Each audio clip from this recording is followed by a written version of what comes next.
午餐食乜嘢？排骨蒸米粉。影片下邊有詳細嘅食譜。呢個除咗係一個唔錯嘅午餐，仲係一個豪華版嘅早餐同埋宵夜，值得推介。我哋用凍水浸軟呢啲米粉，大約浸1個鐘佢先至會軟嘅。如果你真係趕時間呢，你亦都可以用溫水浸，但係用溫水浸米粉呢，個口感係唔及凍水浸咁好嘅。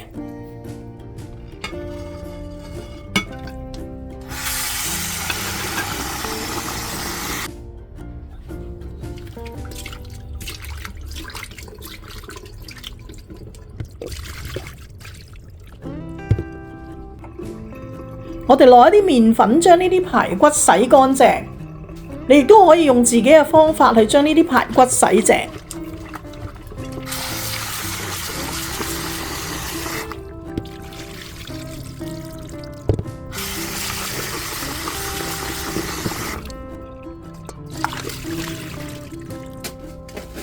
排骨吸乾水。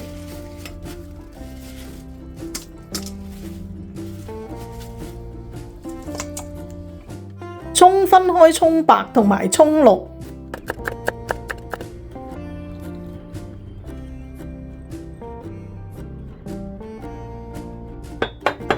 豆豉略為切碎，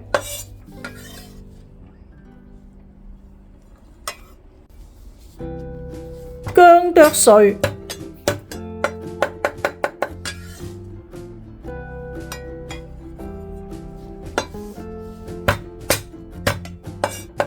蒜頭剁碎，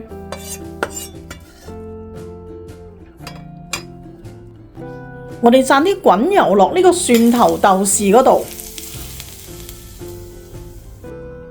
加入1湯匙嘅蠔油，1/4茶匙嘅鹽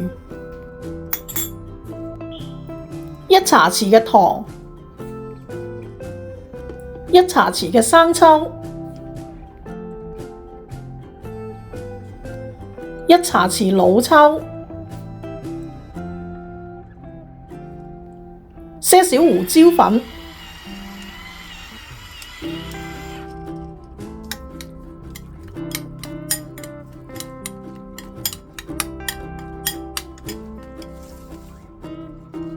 將呢個醃料加入排骨嗰度。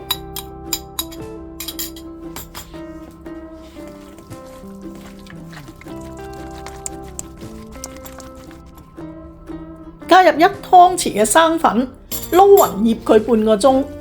我哋唔需要額外加油去封鎖個肉汁，因為蒜頭豆豉呢，我哋已經撥咗油。米粉浸軟之後，我哋擎乾水，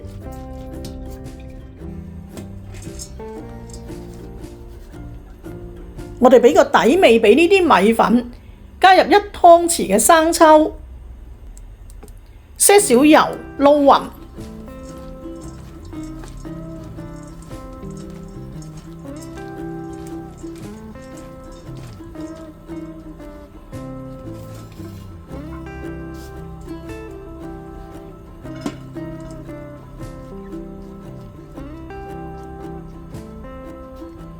將呢個排骨均勻咁鋪喺米粉上邊，唔好重疊。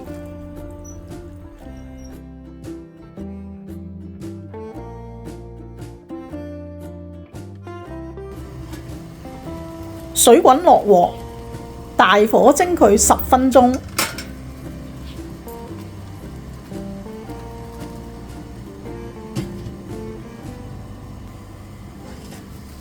哇！一開蓋都流晒口水啦！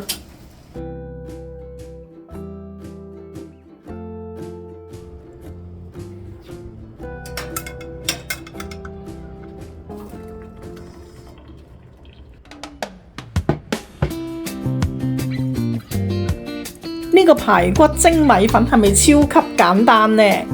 做午餐、宵夜，保證你屋企人食到舐舐脷。記得訂閱我啊！逢星期3新片上架，禮拜3見。